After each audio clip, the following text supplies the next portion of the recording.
When they wanted to assassinate Fidel Castro, they came to us to pull it off. The CIA actually came to the Mafia to help them kill Castro in Cuba at that time. The most wanted Mafia bosses in history are still working with government agencies in the background today, from Simeon Mogillovich, who has the highest reach in government, to Ailio Kubedu, who offered muscle for hire to agencies. We've compiled a list of some of the most dangerous Mafia bosses on the loose. Simeon Mogillovich.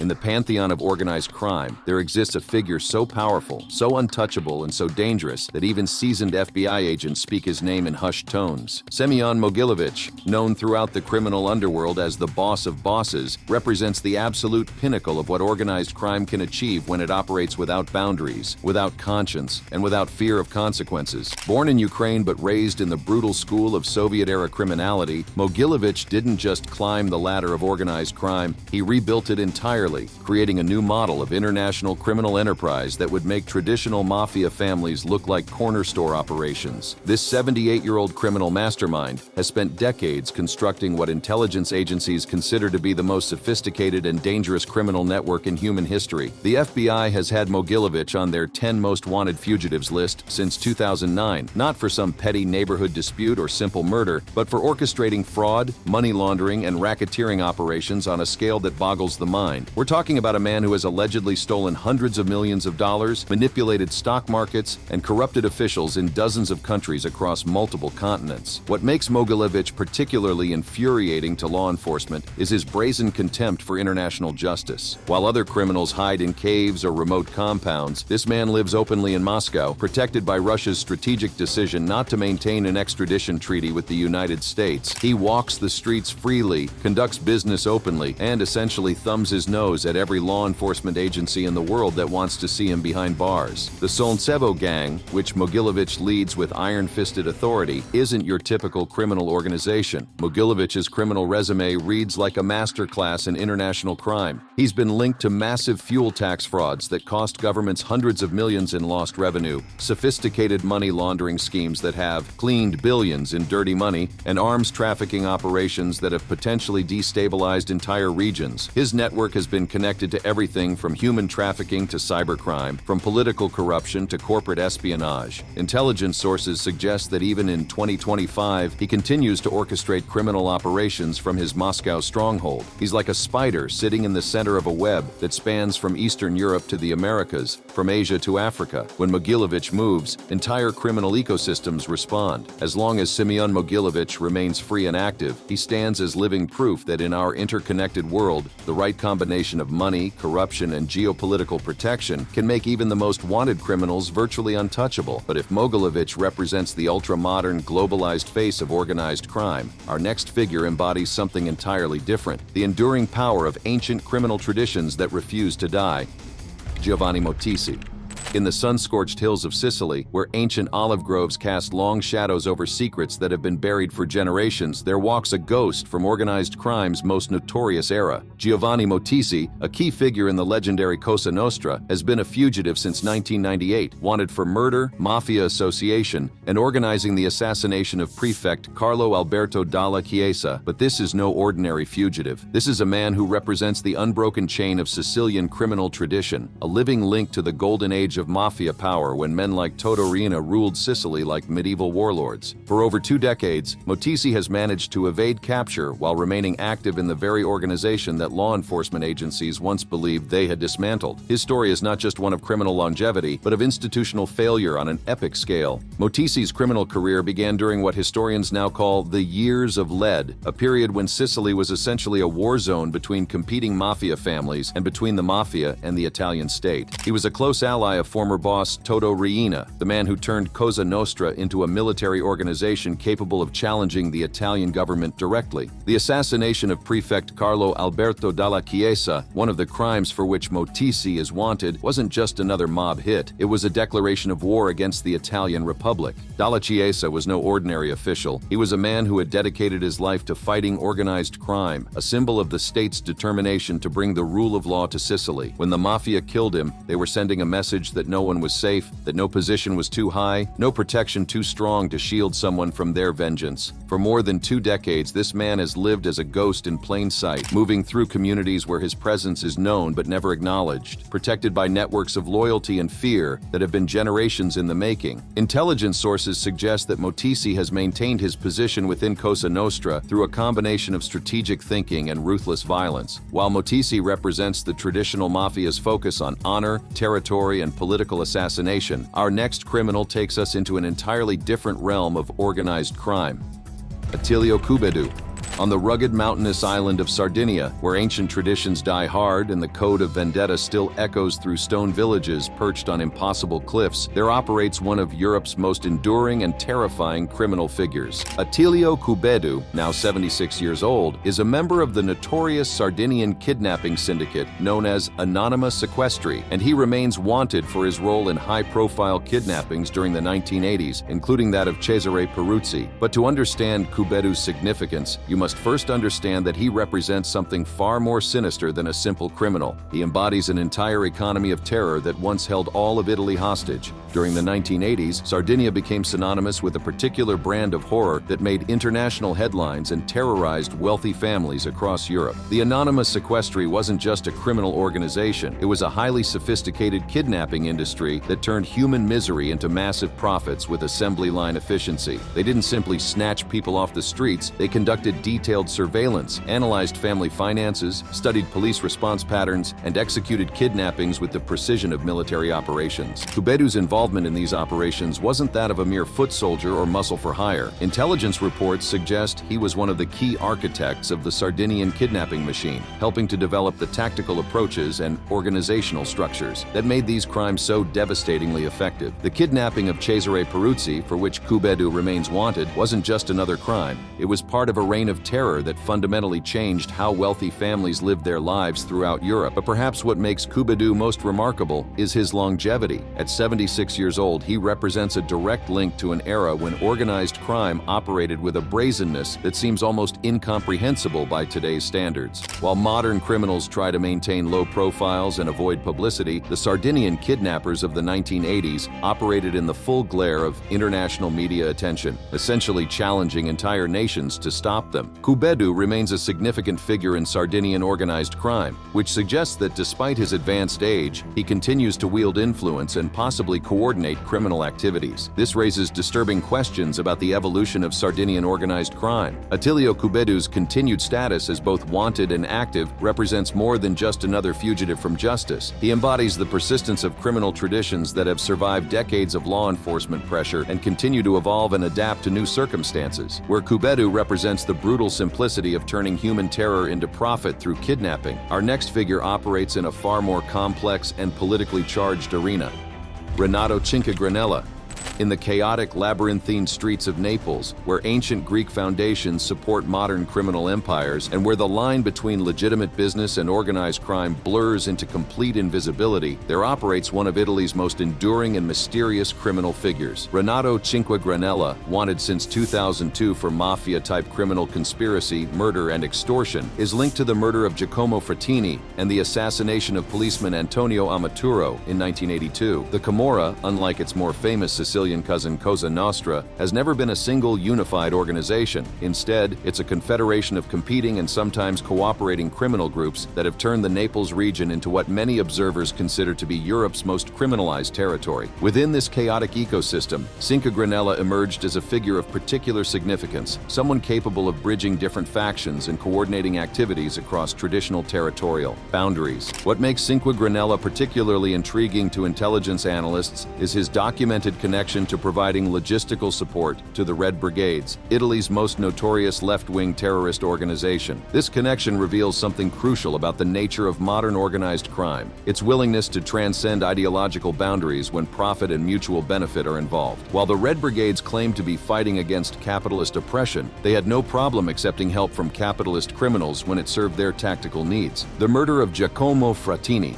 One of the crimes for which Cinque Granella is wanted occurred during a period when the Camorra was undergoing a fundamental transformation. Traditional neighborhood-based criminal activities were giving way to more sophisticated operations involving international drug trafficking, massive construction frauds, and systematic infiltration of legitimate businesses. Frattini's death wasn't just another gang killing. It was part of a broader campaign to eliminate anyone who posed a threat to this criminal evolution. Similarly, the assassination of policeman Antonio Amaturo in 1982 represented something more than routine criminal violence. Amaturo wasn't just doing his job. He was actively investigating the connections between organized crime and terrorism, the very networks that Cinque Granella was allegedly helping to coordinate. His murder sent a clear message that certain lines of investigation were off limits, that certain connections would be protected with deadly force. For more than 2 decades, Cinque Granella has managed to remain both wanted and apparently active, which speaks to the sophisticated support networks that the Camorra has developed over generations. Unlike other criminal organizations that rely primarily on intimidation and violence, the Camorra has always understood that true power comes from embedding itself so deeply into legitimate society that it becomes almost impossible to distinguish between criminal and legal activities. The fact that Renato Cinque Granella remains both wanted and apparently active after more than 20 years as a fugitive serves as a stark reminder of how deeply organized crime has penetrated Italian society and how difficult it can be to bring truly sophisticated criminals to justice. But if Cinque Granella represents the chaotic, politically charged world of Neapolitan crime, our next figure embodies something far more calculating and strategically brilliant. Pasqual Bonavota.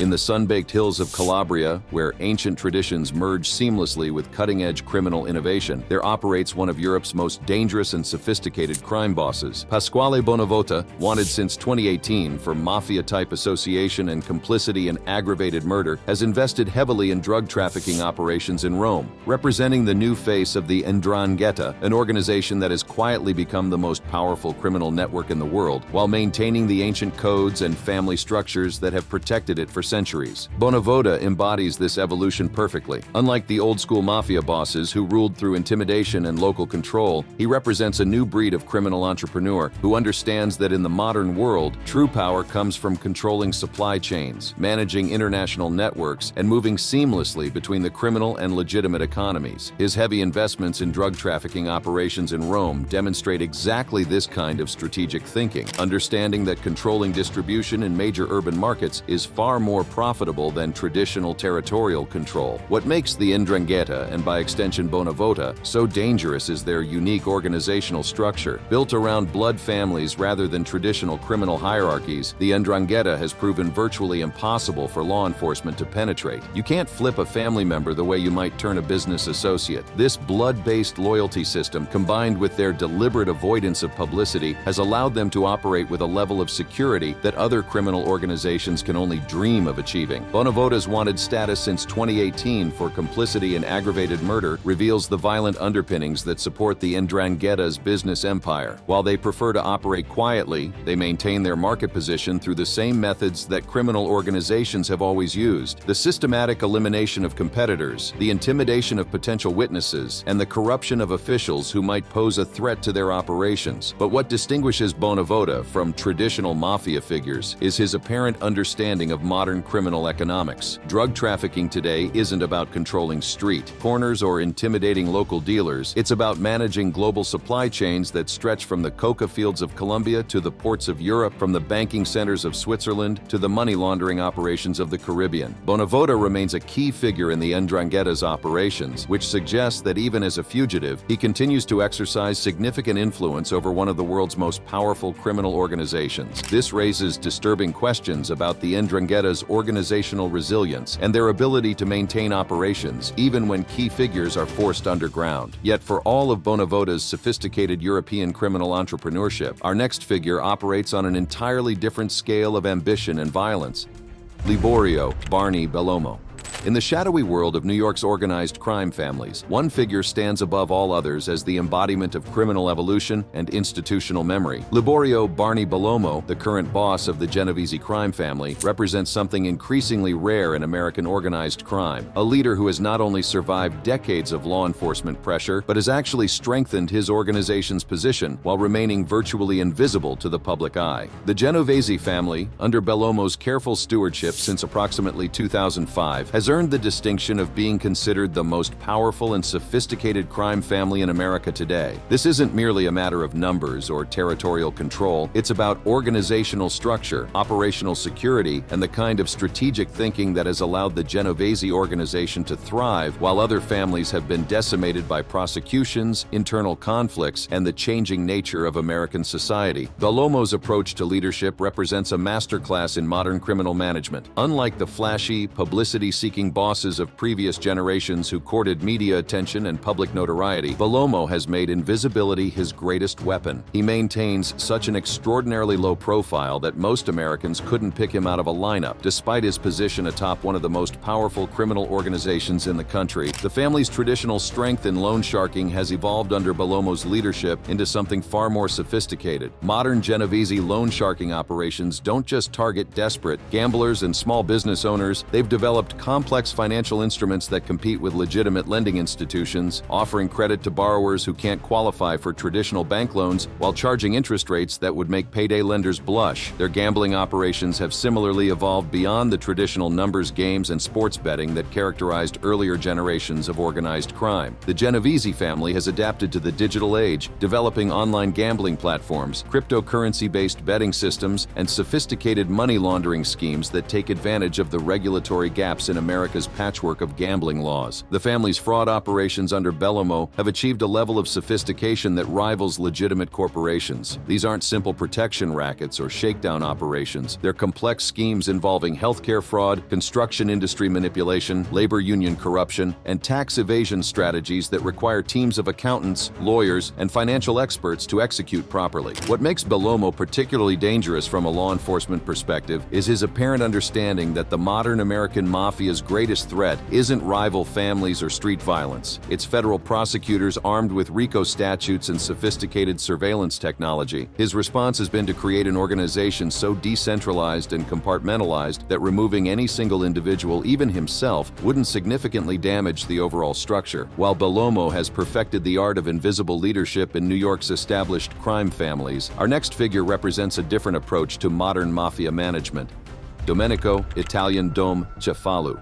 In the complex hierarchy of New York's most famous crime family, where the ghosts of John Gotti and the shadows of past glory continue to influence every decision, Domenico, Italian Dom Safalu, represents both the weight of history and the challenge of modernization. As the reported official boss of the Gambino crime family, Safalu has inherited an organization that carries one of the most recognizable names in organized crime history, along with all the law enforcement attention, internal complications, and public scrutiny that such recognition brings. The Gambino family's journey from the height of power under John Gotti to its current status under Safalu's leadership is a case study in how external pressure and internal conflicts can reshape even the most powerful criminal organizations. Where Gotti courted publicity and turned organized crime leadership into a form of public theater, Safalu has been forced to adopt a much more cautious approach, rebuilding an organization that was nearly destroyed by the very media attention that made it famous. Safalu's rise to leadership wasn't a simple matter of succession or internal promotion. It was a carefully orchestrated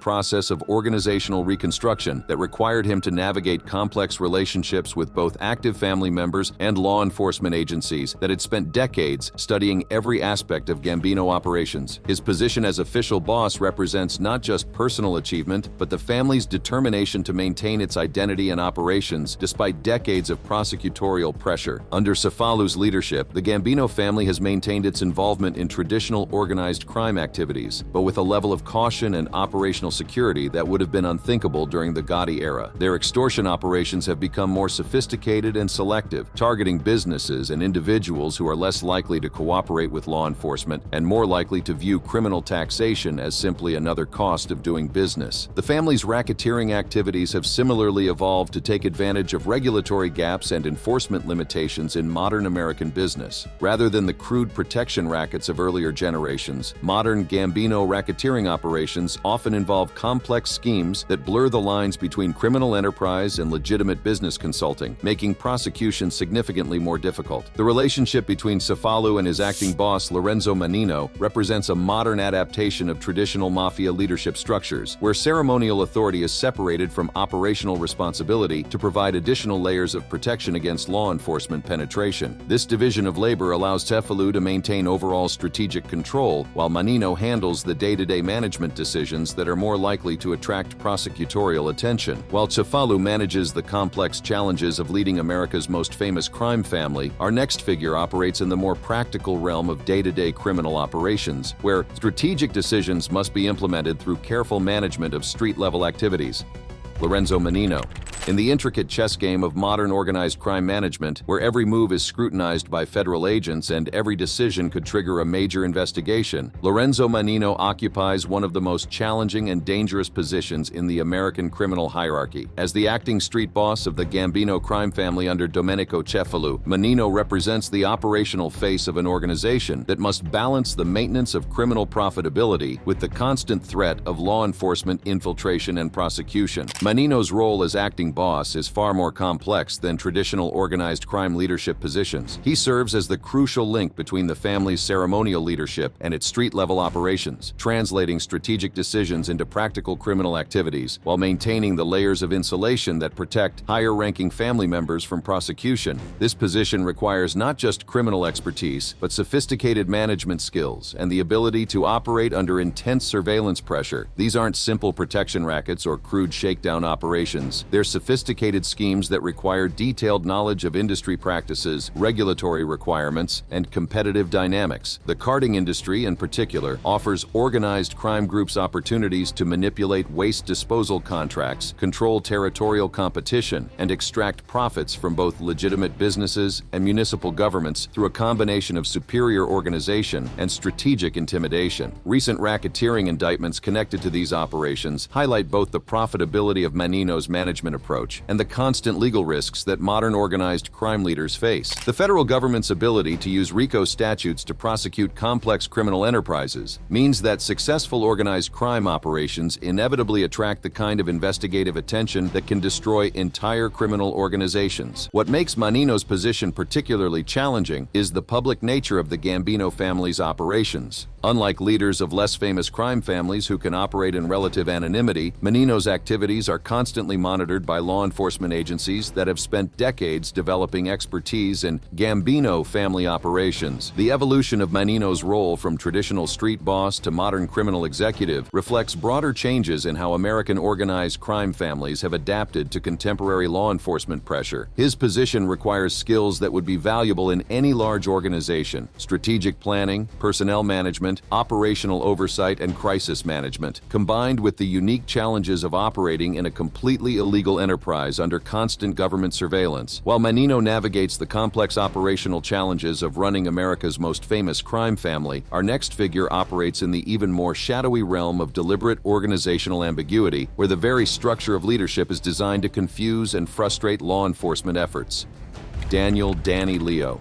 Within the deliberately opaque hierarchy of the Genovese crime family, where organizational structure is treated as a carefully guarded state secret and leadership roles are designed to confuse rather than clarify, Danny Leo represents one of the most intriguing and mysterious figures in contemporary American organized crime. His influence within the family's complex power structure reflects the Genovese organization's sophisticated approach to leadership succession and operational security, where true authority is often hidden behind layers of misdirection and deliberate ambiguity. Leo's historical significance within the Genovese family demonstrates the organization's unique approach to leadership development and succession planning. Unlike other crime families that follow relatively predictable hierarchical structures, the Genovese organization has perfected a system where multiple individuals can simultaneously hold positions of significant authority without creating clear targets for law enforcement investigation. This deliberate organizational confusion serves multiple strategic purposes. It makes it extremely difficult for law enforcement agencies to identify the specific individuals responsible for particular criminal activities, complicates efforts to build RICO cases against family leadership, and provides operational flexibility that allows the organization to continue functioning even when specific leaders are arrested or removed from their positions. The Genovese family's systematic approach to leadership ambiguity under figures like Leo represents one of the most sophisticated adaptations to modern law enforcement methods found in American organized crime. crime. The deliberate obscurity surrounding Leo's current status reflects the family's understanding that in the modern law enforcement environment, visibility equals vulnerability. By maintaining uncertainty about who holds what positions within the organization, the Genovese family creates a situation where law enforcement agencies must expend enormous resources trying to understand basic organizational questions that would be immediately obvious in legitimate businesses. Leo's position within this system demonstrates the evolution of organized crime leadership from the theatrical, publicity-seeking bosses of previous generations to the modern preference for leaders who are more valuable for what they don't reveal than for what they do.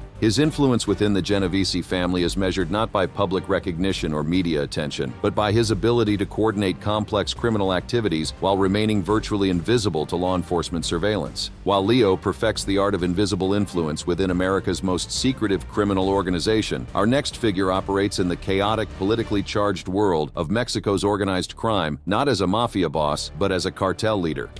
Nemesio Oseguera Cervantes.